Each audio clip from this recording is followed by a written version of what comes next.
Hey everyone, and welcome to Chef AJ Live. I'm your host, Chef AJ, and this is where I introduce you to amazing people like you who are doing great things in the world that I think you should know about. Uh-oh, that's crazy. Where did she go?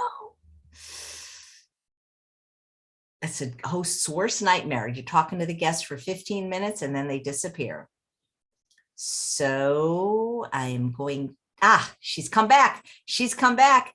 Yay. You scared me, young lady. You disappeared. I hope you're really there. Don't know what happened.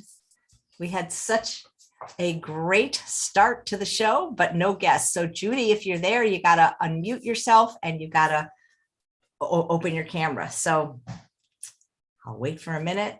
I was so excited too. This is such a great guest. You know, you have a great show when Dr. McDougall writes you and says, how do I watch? Thing is, I see her in the Zoom room, but she is not unmuted.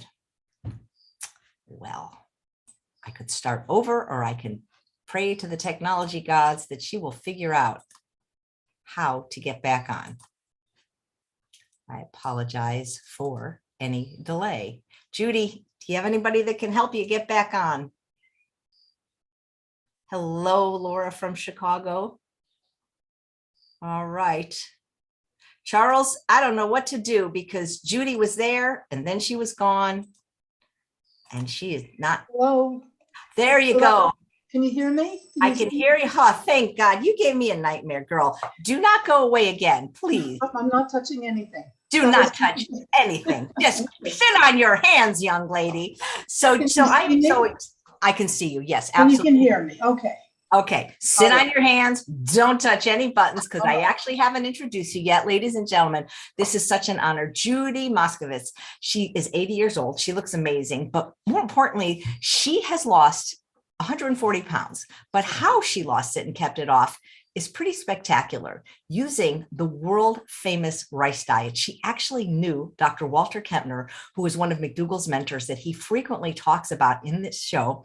And she's going to tell you the whole story. I'm so excited. Please welcome Judy Moscovitz. It's so nice to meet you, Judy. Same here, AJ. Well, I'm very excited. It's been a long time since I was in the public eye. It's fun. Well, I know you're having fun, aren't you?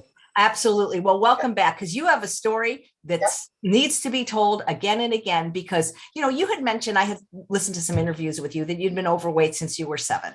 And now everybody's overweight. When you were 7, there weren't probably a lot of people, 73 years ago that were overweight. But now it seems like everybody is. And so they need your book and they need your help. So let's start with the story. You're 80 years old. You became overweight at the age of 7. Did you come from an overweight family? No, I was overweight from the age of 4. I've been dieting since I was 7. Oh, so you started. I've always been overweight. Always. So you remember being overweight even earlier than 7. So 7 was your first diet. Yeah, that's right. Yeah. Wow. And were your other family members overweight? Well, they were either overweight or everybody was dieting. It was sort of like the family business. Even my father was on a diet all the time. Nobody ate normally. We never ate together as a family. It was sort of catch as catch can. You open the fridge and if you found something, you ate it. Yeah, I've been fat my whole life, except for the past 10, 20 years. What kind of diet were you guys eating? Standard American?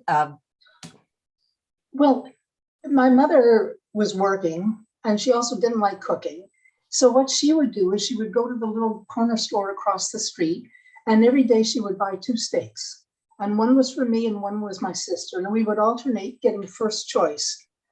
So every night I ate a steak, which sounds like it's very luxurious, except that was what there was. There was no vegetables, no fruits, no family. We didn't sit down and eat together ever. You just grabbed your steak and threw it in a pan and ate it. And that was lunch and it was supper and it was every day. And so my father would come home once a week with groceries, and it always included ice cream. And I would run down the hall in a craze, anxious to see him. And then I would start in on the sweets. And so ice cream and steak, that was pretty much what I was brought up on. And I was fat forever. I was always. Was your sister overweight as well? Not so much, but she was very active and I wasn't. I didn't do anything. I stayed in the house all the time and read and listened to the radio because we had no TV in those days. I go back there for a long time. That's amazing. Were there any ramifications to being overweight that young, like either social or physiological that you remember? Physiological, no. Social, no. Personal, misery. I mean, there was never a day in my life when I was fat that I wasn't miserable about it. I was always going on diets. Every day a new diet. Today I'm going to do it. I guarantee it. I promise. And I would start out every day, and usually by the end of the day it was over. And especially like once I broke the diet, okay, I had one thing that wasn't allowed.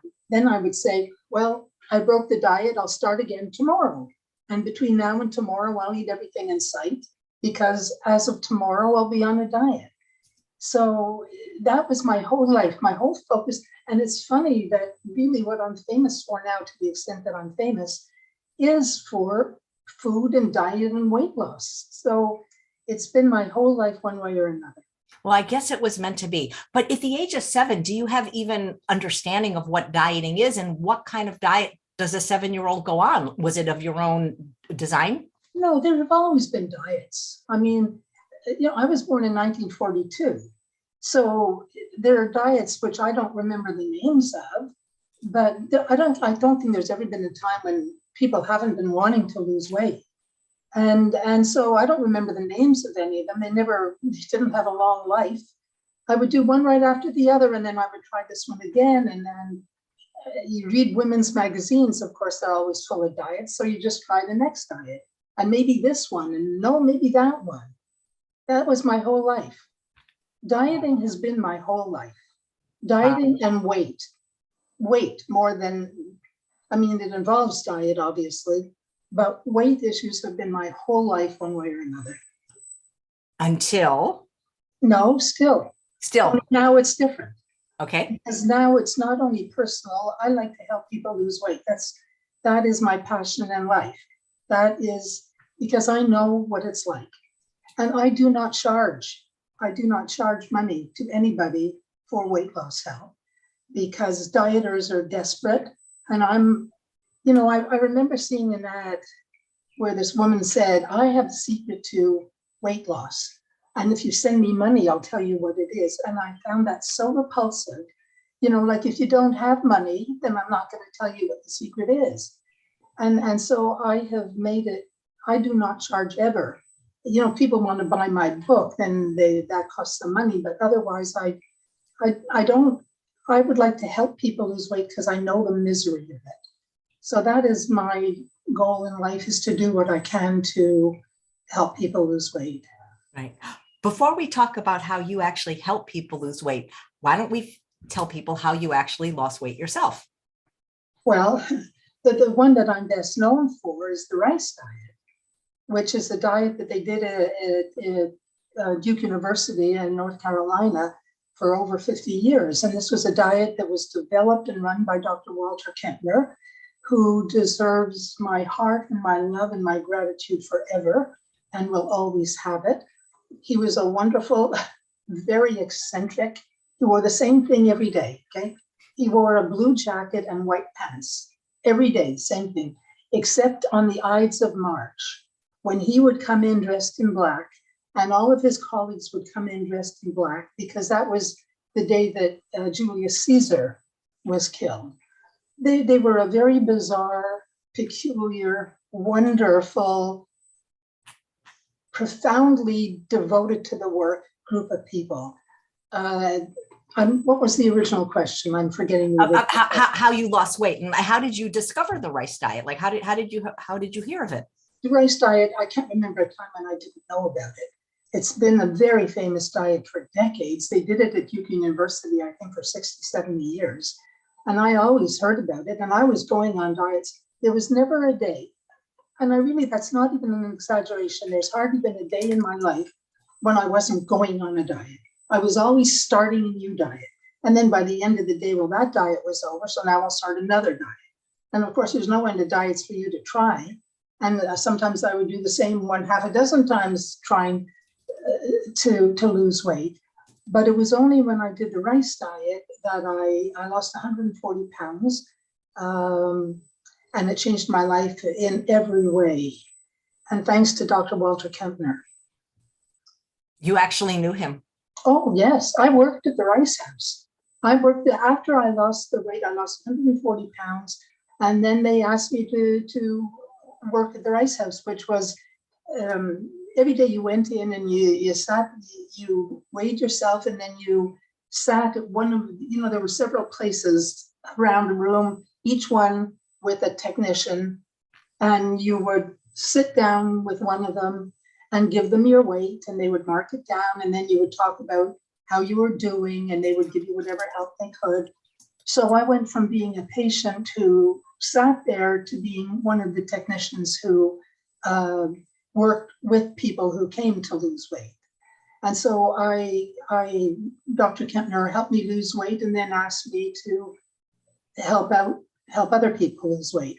And since then, that's been my life's work. Yeah. Other than the weight, did you have any comorbidities? Were you pre-diabetic? Did you have high cholesterol, anything like that? Or was it just the weight? Just weight.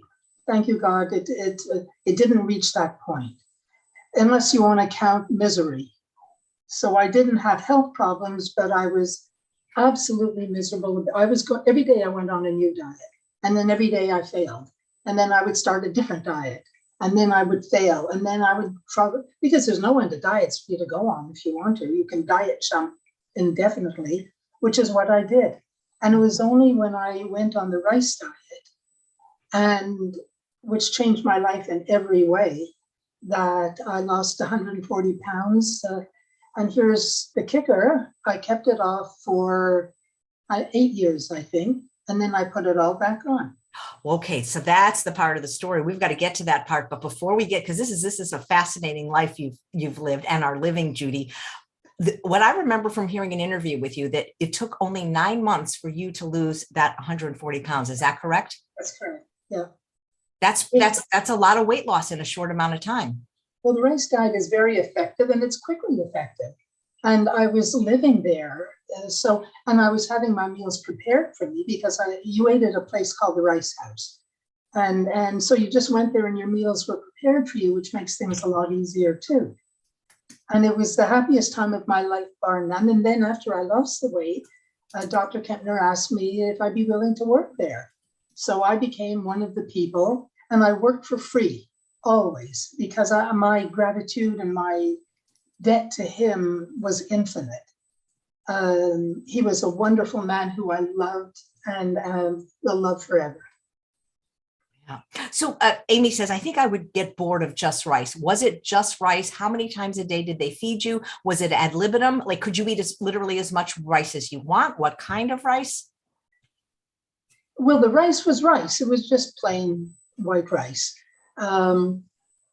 It was called the rice diet, which is really a misnomer, because even though you certainly ate rice, you also ate all fruits, all grains, all vegetables with very few exceptions: chicken, fish, turkey, peas, beans, lentils. The rice diet was what we would call today a healthy, well-balanced diet. It really does it a disservice to call it the rice diet, because it sounds like all you're going to eat is rice, but you never had to eat rice if you didn't want to. And people would tell Dr. Kempner, you should call it something else. But nobody told him, what to do. I can tell you that. I'll get emotional if that was a very important, wonderful time of my life, for which I am eternally grateful. And then to boot, I got thin and then wrote a book, and the book's a bestseller. I mean,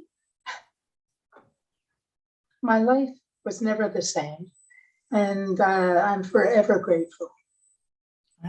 Tell us what it was like living at the Rice House for 9 months. Like, what was a typical day like? Well, you didn't live there. There were people who did live there, but they were mostly young people, teenagers, or people whose family had sent them there. and wanted them, not living on their own, and they would live there. But most of us, you found your own place to live. You got there, and you found an apartment, and you moved in, and you stayed as long as, ideally you stayed there until the job was done. And I did. I stayed there until I lost, I think it was 140 pounds. And then they asked me to work there, which I was more than glad to do. And I never was paid, and I didn't want to be paid. I owed them everything. And it changed my life in every way. Did they serve you your meals, or did you Yes. prepare the meals based on their you guidelines? you go. You go there and you eat your meals there. So was it buffet? Was it plated? I'm just because people are asking, like, how much rice are they supposed to be eating, and is it just white rice? No, well, it's not just rice. It's fruits, grains, vegetables, chicken, fish, turkey, peas, beans, lentils. You don't have to eat rice. It's more limited when you start out. And then as you progress through the different steps, you add different foods. And so then your options, are greater. It's a salt-free diet. That's probably its main claim to fame, is you don't eat salt. So food is bland. Like Dr. Kempner used to say, it doesn't make sense to make your food more delicious when you're trying to eat less. I love that. Who can argue with that? I know when people say it's boring, it's like, good. That's what you want. It wasn't boring, but it would be bland, because you weren't allowed, not only weren't you allowed salt, but you weren't allowed spices, because he didn't want the food to be delicious.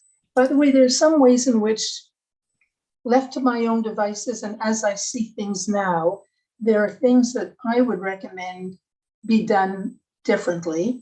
But nobody cared what my opinion was back in those days anyway. It was the happiest time of my life, bar none. Wow.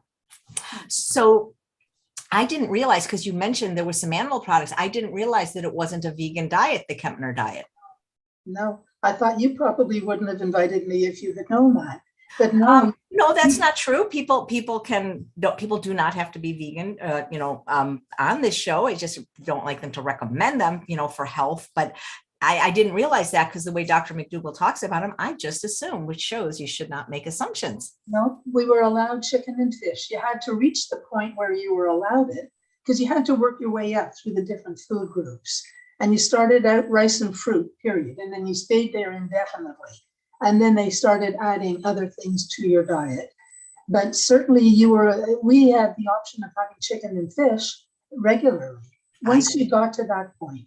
I did not know that. Well, I'm going to have to get the book and read it, because I did not know that. I've just, I assume, like I said, with Dr. McDougall talking about that, did it matter what color rice it was? Because nowadays, there's black rice, red rice, brown rice, or was it simply white rice? My recollection is that it was white rice. Yeah. Once I got off the time where that was what I was getting, I started eating more of the chicken and fish, because that was more interesting and more delicious. Well, maybe higher in calorie density too. So you said you lost 140 pounds in 9 months. You ended up working there, but then what happened? How did you gain it back? Well, let me try and think to the beginning of how I gained it back. I think I remember. This is not going to sound good. My mother came to visit. I invited her to come and visit. I wanted her to see my new life. And my mother at that time was in her 90s and didn't want to be left alone. So I couldn't go and eat at the Rice House. I was stuck at home with her. I had flown my mother and my nephew there. I had bought a house. I wanted them to see my new life. I wanted them to be happy for me, as I knew they would be. So my mother, since I couldn't leave her alone, I'm in all the time. I couldn't go to the Rice House to eat. I couldn't get my needs met. Plus, it was just very stressful, 24/7. It was difficult. And as soon as my nephew, he'd go out on his bike, and then he'd come back, and then he'd look after my mother so I could go out. And as soon as he came in, I'd be out of the house and I'd go to an all-you-could-eat buffet, and I was just jamming because it was stressful to me to be stuck in all day. It was, I don't want it to put my mother in a bad light, but it was simply stressful. And so I think I gained 20 pounds in the less than a week that she was there.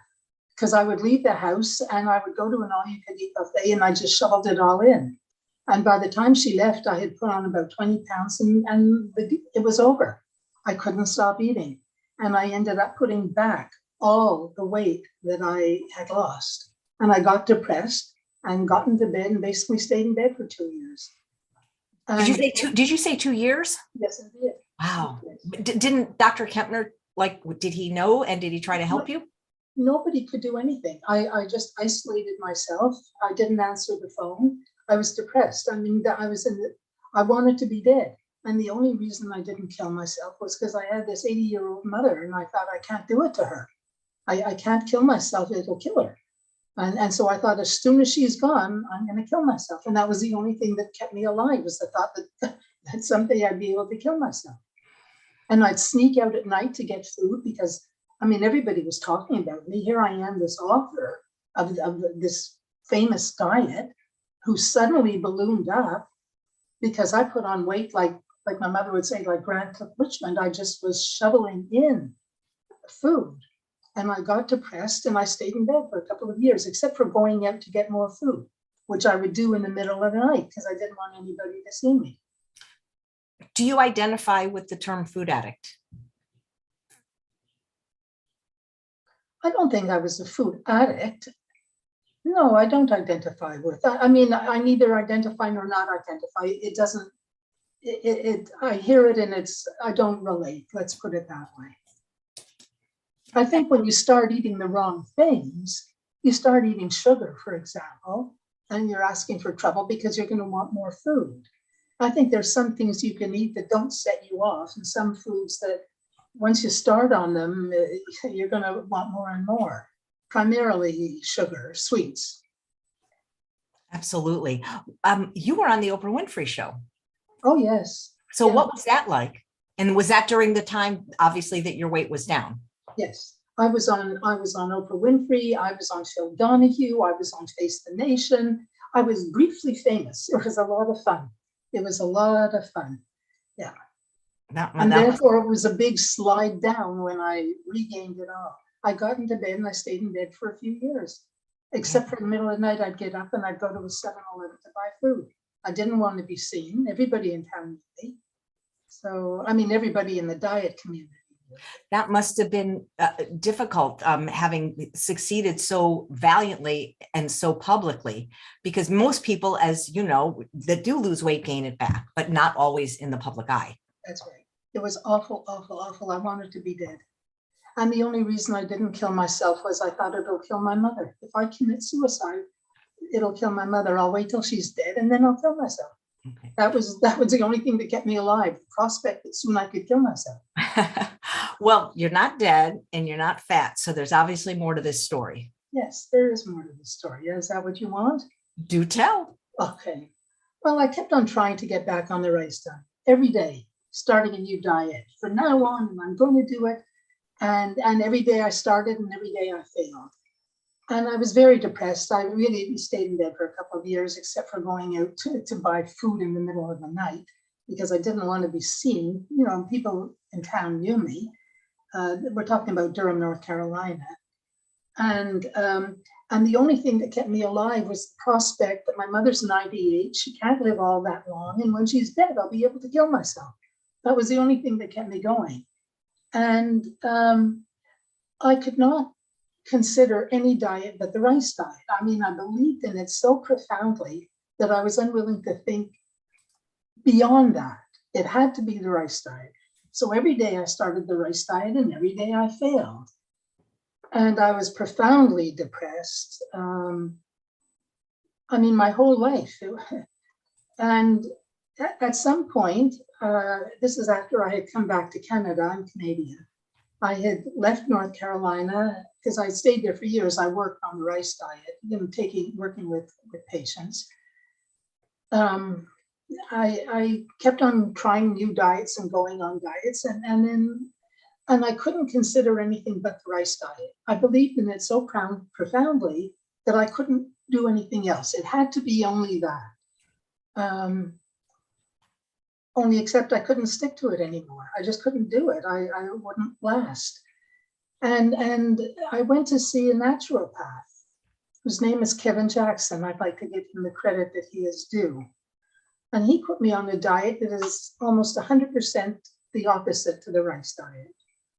And I started to lose weight, and I lost 120 pounds or 140 pounds all over again. So I've lost 140 pounds, not once, but twice. And which is not exactly something to be proud of that you needed to, but thank God. So I'm slim again, thank God, and have been for probably now about 9 or 10 years. He put me on a diet completely the opposite of the rice diet. And I lost 140 pounds again, and I've kept it off all these years. So I don't know if I answered your question because I don't remember the question, but, It's okay. But so what diet are you on now? I mean, are you on the rice diet? Are you on the diet this doctor that put you on? I'm on the diet that this doctor put me on, which is in almost every way the opposite of the rice diet. So I have a problem with people in the field of weight control who say that there's one way and one way only. And not only is there only one way, which is whichever one that they're recommending, but if you do the other guy's diet, you're going to die a horrible death. I have a real problem with the competitiveness of the weight loss industry. There isn't only one right way. There are numerous right ways. And of course, there are numerous wrong ways. But I think that the fact that people in the weight loss business act as if only one way is acceptable, otherwise you're going to die a horrible death, I think we do a real disservice to the public who are looking to us for help. I think there are numerous ways. I think they have to be healthy ways, but I think there are numerous healthy ways that are completely different from each other on which you can lose every bit as much weight in a healthy way. So I have done it personally 2 different ways. The way it was done at the Rice House and the way that Kevin Jackson told me to do it. And I've kept the weight off now, I think it's 11 or 12 years. And I love the diet I follow. I love them both, but the one I prefer to follow is not as rigid as the rice diet, not as quick as the rice diet. I mean, there are different ways of, if you're in a big rush, the rice diet is the way to go. That'll take it as fast as possible. They're both, I don't think there's only one healthy way to lose weight. And I think we do a disservice to those who look to us for guidance, saying that there's just one way, and if you do it in a different way, you're endangering your health. There are numbers of diets out there that aren't healthy, but there are numbers that are healthy, and they may be completely different from each other. Mm-hmm. Well, people eat for a variety of reasons other than to lose weight. And as you know, I believe you're a fan of Dr. McDougall, and one of his main concerns is planetary health, so that there is an earth for his grandchildren. And so there are reasons to exclude animal products other than just weight loss. Yes, absolutely. There are many motivating factors, and I think we're all driven by different reasons. But look, I think it's worth losing weight. Let me put it that way. It's worth whatever you have to go through, and to be healthy, especially as you get older. So that's my soapbox. Yeah. Well, everybody's asking, what do you eat? And but before you answer that one, when a person that wants to do the rice diet is on the rice diet, do they recommend you weigh and measure how much food you're eating, or is it just about eating the foods that's recommended and make sure you're not using salt and spices? Is that sort of the nitty gritty of it? The nitty gritty, certainly salt is bottom line. Spices, I personally disagree with the spices. Well, Dr. Kempner used to say, it doesn't make sense to make your food more delicious when you're trying to eat less. And that was why he was against spices. I think that though that makes sense, the fact is that if your food isn't, if not delicious, at least tasty, how long are you going to last on the diet? You have to enjoy the food.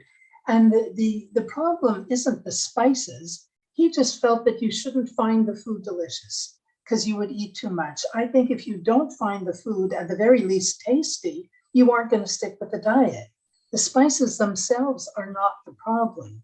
So if I were to write another book about the diet or dieting in general, I think the food has to be tasty.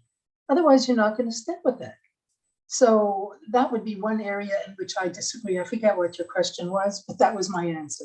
My question was for somebody wanting to do the rice diet. Is the information on how to do it in your book? And is the rice diet more about what to eat? Because there are many popular weight loss programs that rely on strict, whatever the food offered, it has to be strictly weighed and measured for the rest of the individual's life. And I'm wondering, was the rice diet did that take that into account, or was it just as long as you're eating rice, fruit, and vegetables, you just eat as much as you want?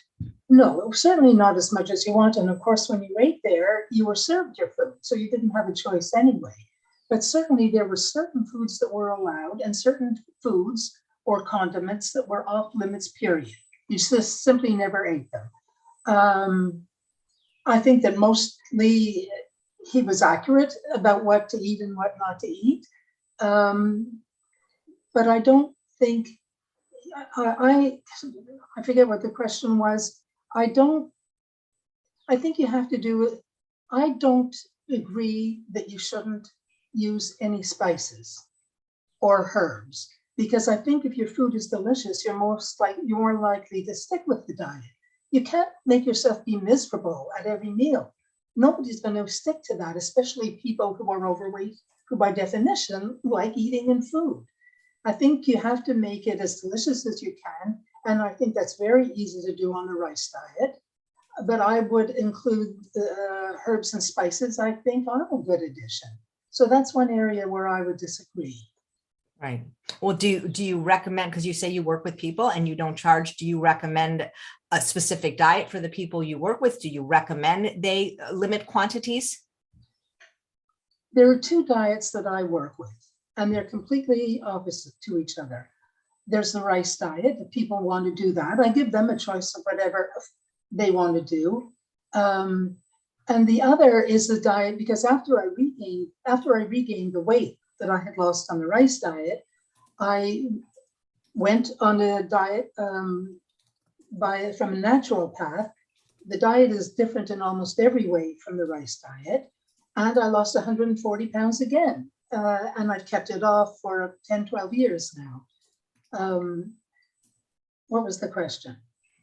Do you recommend the people you work with to restrict quantities, or is it just what they're eating on their individual programs? On both instances, it's what you're eating. Quantity is up for grabs, but they're completely different in what they recommend. I wouldn't recommend to anybody, you do this or you do that. I would say, these are the two diets that I know personally to the core, and I can help you with both of those. Which one do you want to do? And similarly, if there's another diet that they want to do, if it's a diet that I can believe in, I'm happy to help them with whatever. But the two diets that I personally lost a lot of weight on are the ones that I know best and the ones that I recommend because I know them. But that doesn't mean that there aren't other good diets out there, because there are. So what diet are you on? Well, I vary too. You know, like if I put on a few pounds, I would go on the rice diet because there's nothing faster than the rice diet. If I'm just living my ordinary life, I eat the diet that my naturopath, Kevin Jackson, put me on because I like the food better. Right, but everybody's wondering what that is, Judy. Oh, well, oh my goodness. Fruits. It's a low carb diet. It's a low carb diet. So I don't eat breads or grains. I eat the fish and the chicken and that kind of thing. I eat spices, no breads, no carbs. And I believe in both diets. I believe in both diets equally. I think people should choose. you see, what's important is to match the person with the diet. I think you show them the options and you say, what do you want to do? Because you need their collaboration. It has to be something that people are willing to do for life. It can't be something that you're going to do until you get the weight off and then you're going to go back to, I mean, that's ridiculous. You're wasting your time. So you have to, I think I wish that the field of weight loss wasn't so competitive, where people who believe one thing teach and preach what they believe and are venomous about other diets. They'll go so far as to say, if you eat the way he tells you to eat, you'll die a horrible death. There are numerous good diets. And so I think that the individual has to pick the one that they can look at and say, yeah, I can stick with that for life. I can live like that. If you look at it and you say, well, I can do that for a while until I knock off the weight and then I'm going to go, that's not going to get you anywhere. I would like to see the industry not be competitive, because to think that there's only one right way is ridiculous, really. And it's prejudicial to the well-being of the people who we say we want to help. So I will work with whatever diet the person wants if it's something that I can believe in. How do you know Dr. McDougall? I can't say that I know Dr. McDougall. After I regained the weight that I had lost at the Rice House, I was just, you can imagine, not only had I lost 140 pounds and kept it off for 7 or 8 years and written a book about the rice diet, that was my claim to fame, but now I've put it all back on. So in Durham, North Carolina, where I lived, a small town, you can imagine what a subject of gossip I was. I was profoundly depressed. What was the question? I forget the question. How do you know Dr. McDougall? Oh, good. And so I eventually left the Rice House and left North Carolina, but I was desperate to lose weight and I had heard of Dr. McDougall. And so I went to his place where, you go there and you get fed and you get helped. I didn't last long. I was there only a few days, having nothing to do with the problem or Dr. McDougall. The problem was I was very broken. Here I was, this person who had not only lost a lot of weight and become briefly famous. That's who I was known for. That was what was important in my life. And but I had put all the weight back on, and I'm a subject of gossip and scandal. And it was an absolutely horrible time of my life. And I was broken. And it was in that state that I went to Dr. McDougall's. And I went there because I knew he did something like the rice diet. And that was the only thing I could believe in. So I went there. I lasted maybe 2 or 3 days, having nothing to do with the program, nothing to do with Dr. McDougall. I was simply too broken. I was too broken to work. And so I ended up going back to Canada, which is where I'm from. And I got into bed and I stayed in bed for 2 years. That's what I did because I couldn't function. I had everything that was important to me. Not only to be slim and healthy and attractive, but my love for the rice diet, my passion for doing the work of helping people lose weight, everything was gone when I regained the weight. And I was in a profound depression for years. And I would have killed myself. I wanted to kill myself, but for the fact that I had a 90-year-old mother and I couldn't do it to her. I mean, her daughter killed herself. I couldn't do it to her. And I had an old dog. Who's going to take in an old dog? Old dogs are expensive. But I thought, as soon as my mother is dead and the dog is gone, I'm going to kill myself. That was the only thing that kept me alive, was the thought that soon, one day soon, I can kill myself. That's how miserable I was for years. And then I discovered, quite by accident, I met a woman who had lost a lot of weight with I'm old, I forget things. I can't believe that I'm freezing at this point when I want to give somebody a good word. In any case, I went to see him. He put me on a completely different diet. It was different from the rice diet in almost every single way. I think the only thing they agreed upon was not to eat dairy. Everything else they disagreed. And Kevin Jackson, that's his name. And I did what he told me to do, and I lost 140 pounds again.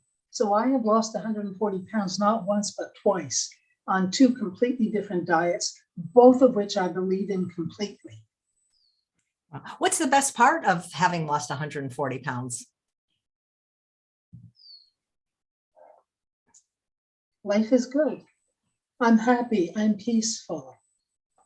I'm once again able to do the work that I love doing. I love helping people lose weight. I love doing that because I know what a difference it made in my life.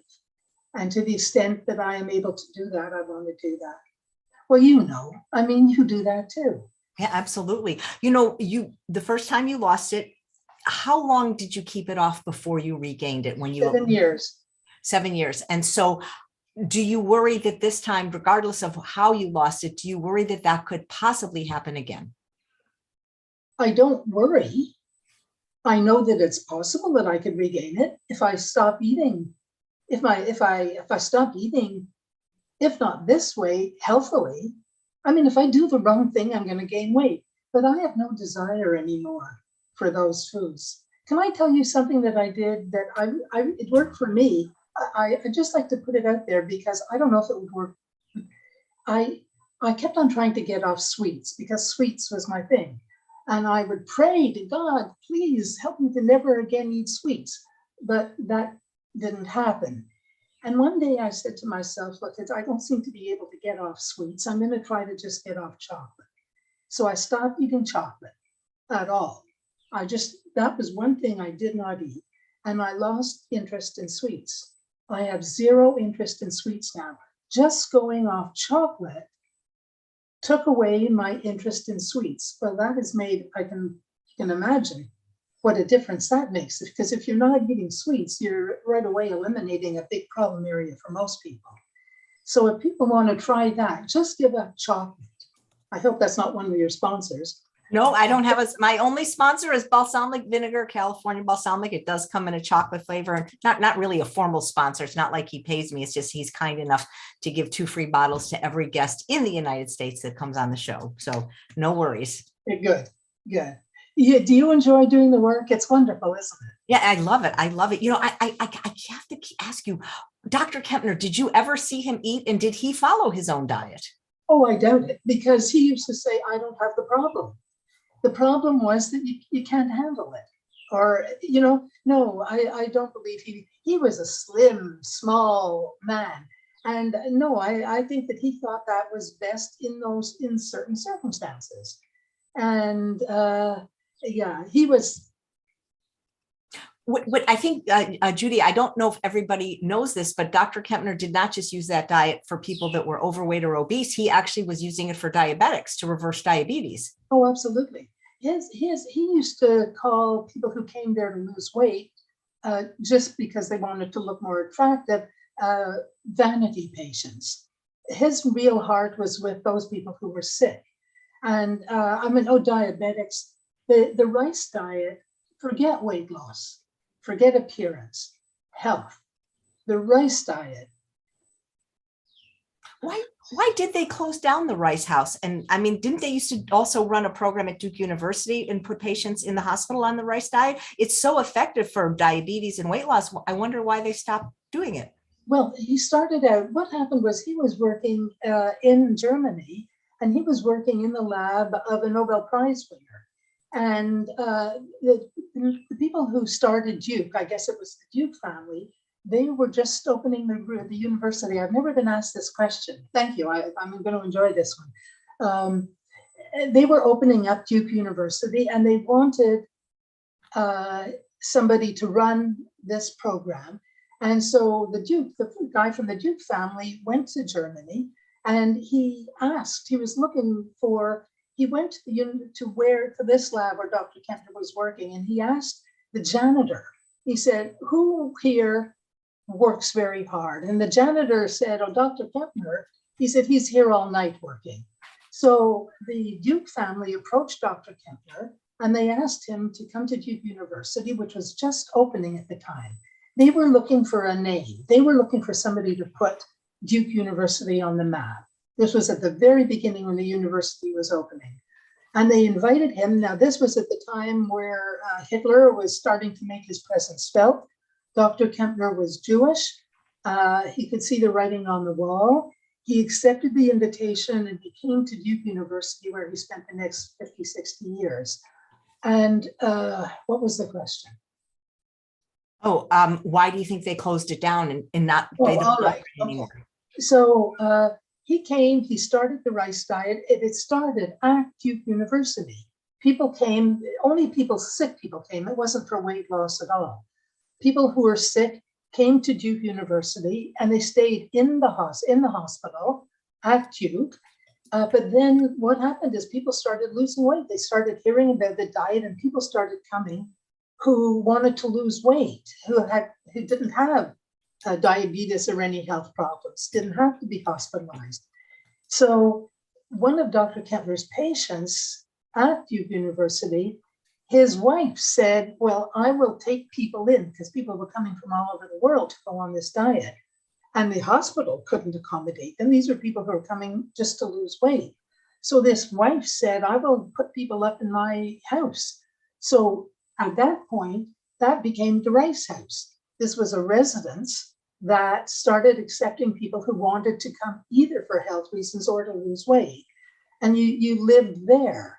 But then so many people started coming because the diet, people started hearing about this diet that you lost weight fast. That was probably the main thing about the rice diet. There are many diets that will help you lose weight. The rice diet, fast. I can't think of any diet that is faster, will get the weight off faster than the rice diet. Have I done something wrong again? Yes, Judy, your camera went away for a moment. Yeah, there you go. Am I back? Back, you're back. Okay. Yeah. Me and technology. No.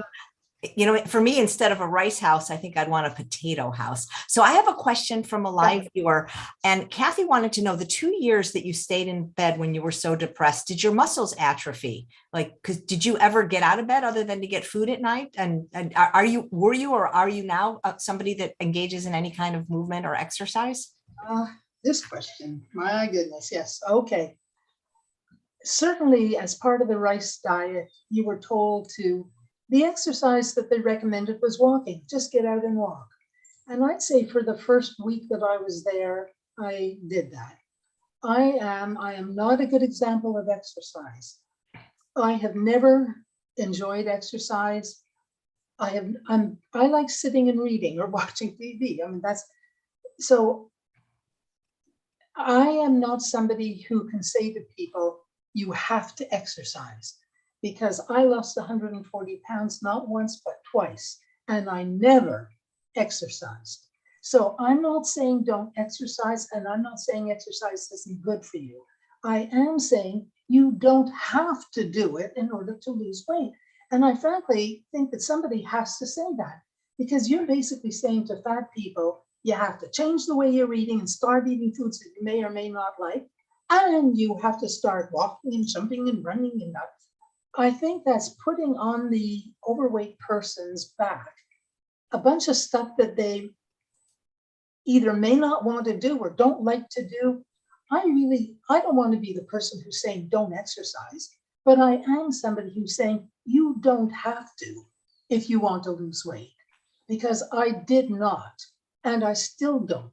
Every so often I say, yeah, and I'll get all worked up and I'll walk for a day or two, or I'll go out for a walk with a friend. And it's not that I don't believe that it's good for you. I believe that it's good for you, but I also not only believe, but I know that you don't have to exercise in order to lose weight. I'm 80 years old. I take no medications, none. I'm in, God willing, please God, thank you God, perfect health, no aches, no pains. Wonderful. So don't tell me you have to exercise. I believe that it's good for you by all means, but I think to tell overweight people that you have to give up eating the way you like to eat and start eating foods you may not much enjoy and get out of there and exercise and get sweaty, it's putting a heavy load on people that they may not have to carry that heavy a load. So I'm sorry if I'm not preaching the party line, but that's my experience. So. No problem. Rachel said, having lost 140 pounds twice, did you have or do you have loose skin? And if so, did you do anything about it? Oh, yes. Well, I lost 140 pounds. Can I show my before picture? You know what? We got off to such a rocky start with the technology. That should have been the first thing we showed. This is what I look like. Can you see it? Yes. Okay, that's me at 275 pounds. And I want you to look not just at the body, but look at my face. I want you to see the misery. Can you see the misery in my face there?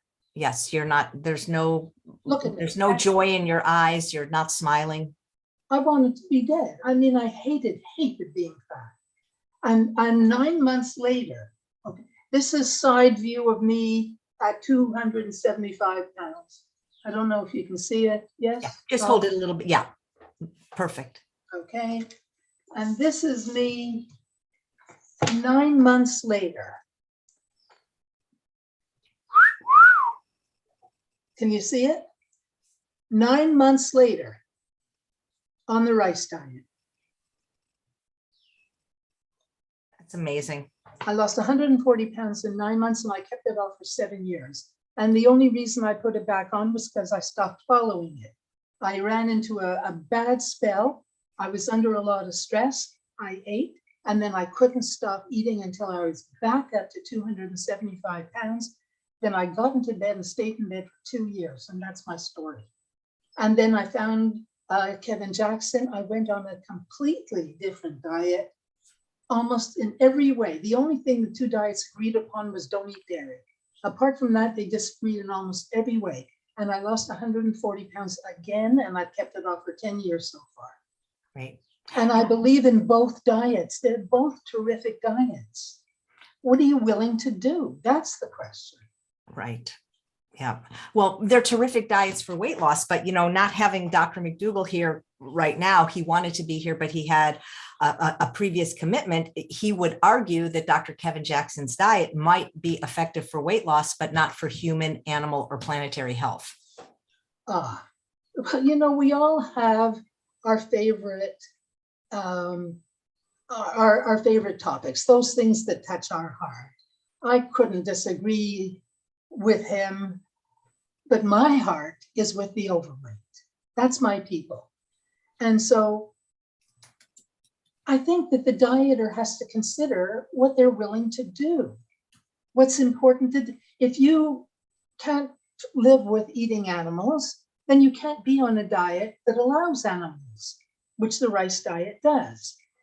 There are so many diets out there. Pick one that you love. To me, the most important part about weight loss is willingness. You have to find a diet that you're willing to do. So it's not just a question of which is a good diet or which is the healthiest diet, which is a diet that you're willing to do. Because if you're not willing to do it for whatever your reason is, then don't start it. Exactly. Well, I completely agree with you, because whatever you do to lose weight, if you don't continue doing it, you won't maintain that weight loss. And that's 100%. Exactly. So the bottom line is find something that you look at it and you say, okay, I have to give up some things that I don't want to give up, but basically I could live on this. But if you look at it and you say, well, I can do it for 3 months, but I could never live like this, that's not the right diet for you. Pick one that you can. You might have to give up something that you like, or you might have to give up something that you love.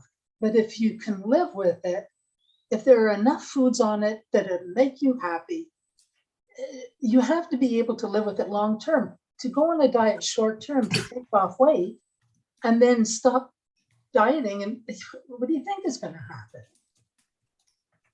Absolutely. Absolutely. There is not one right way. There are numerous. I think it has to be healthy, And it has to be something you genuinely like, but there is not one right approach. All right.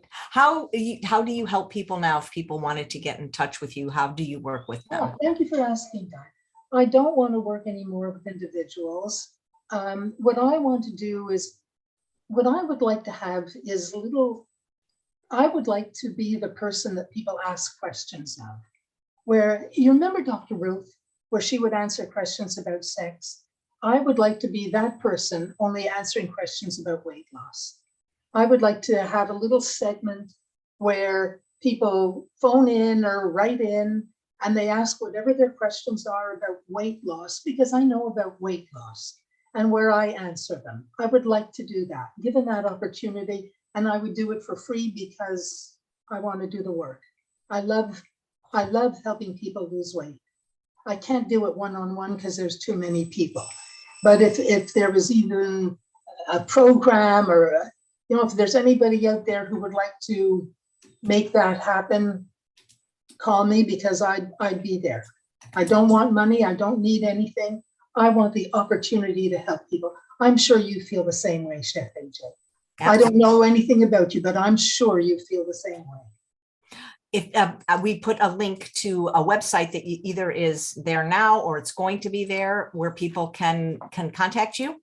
Yes, golddust.shaw.ca. I thought it was Next Step Weight Loss was the. Oh yeah, well that's me too. Yeah, Gold Dust is like my my name, but Next Step Weight Loss will get you there too. Nice. Do you have any kind of presence on social media? Do you like people to follow you on any of the socials like Instagram or Facebook? No, I'm 40 years old, and technology to me is a challenge. So I don't know how to do all that stuff. If somebody wants to help me make that happen, I would be eternally grateful. I want to reach as many people as possible. That's why I'm grateful to you for this opportunity. All I want to do, look, at my time of life,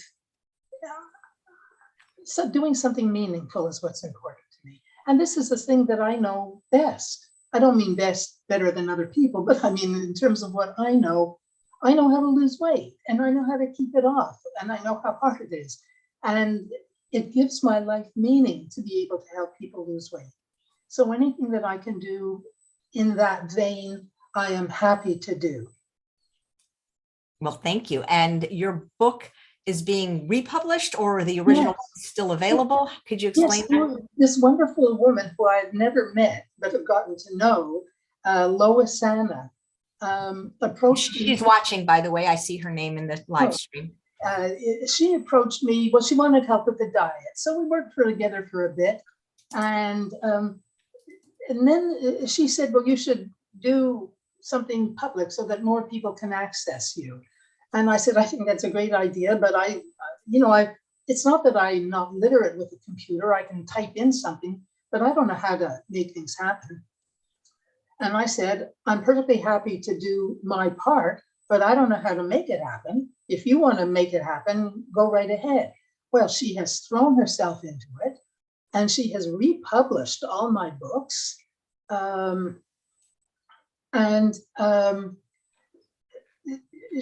She's been absolutely wonderful.